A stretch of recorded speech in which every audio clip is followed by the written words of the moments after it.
Hii ni Mkupa TV. Hakikisha unakuwa mtu wa kwanza kabisa kupata taarifa mbalimbali za kitaifa, kimataifa, burudani na michezo kwa kuwa mtu wa kwanza kusubscribe, kucomment, kushare pamoja na kulike Mkupa TV kwenye ukurasa wa YouTube.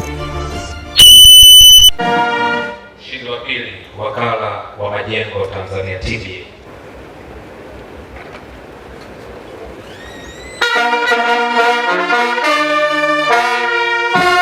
Safari ya TBA kuanzia Juni 28 hadi leo ambapo tunahitimisha maonyesho haya imekuwa ni safari njema sana, yenye mafanikio makubwa sana.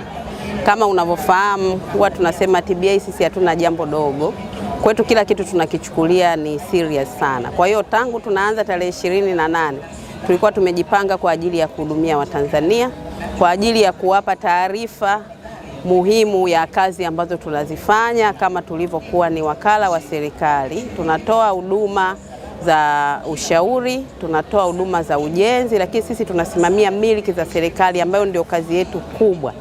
Kwa hiyo tumeweza kuwahudumia Watanzania kwa kuwaonyesha kazi inayofanywa na serikali yao kupitia TBA na kuonyesha ubora wa majengo yanayojengwa kwa kutumia taasisi ya serikali na ushauri, na Watanzania pia wameweza kuziona fursa ambazo TBA tunazo za uwekezaji ili Watanzania waweze kufaidika na huduma zetu, lakini miliki za serikali katika uwekezaji, na kufaidika na hizo huduma ni kupatana na TBA ili kuweza kuwekeza katika miliki zilizopo nchi nzima.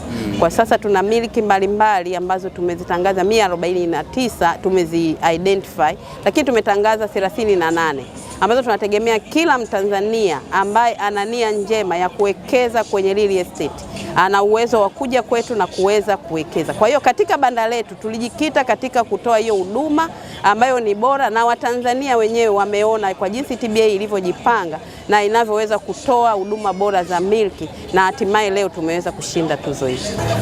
Tuzo hii tumekuwa washindi wa pili kwenye kipengele cha milki, na tuzo hii kwetu ni mwanzo wa safari yetu ya ushindi, na TBA tumejipanga sasa kwenda Afrika.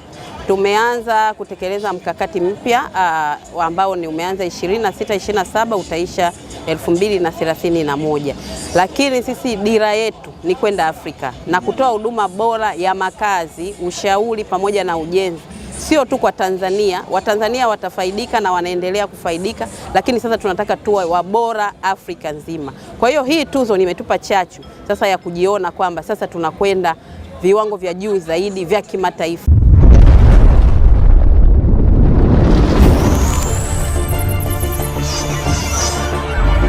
Hii ni Mkupa TV. Hakikisha unakuwa mtu wa kwanza kabisa kupata taarifa mbalimbali za kitaifa, kimataifa, burudani na michezo kwa kuwa mtu wa kwanza kusubscribe, kucomment, kushare pamoja na kulike Mkupa TV kwenye ukurasa wa YouTube.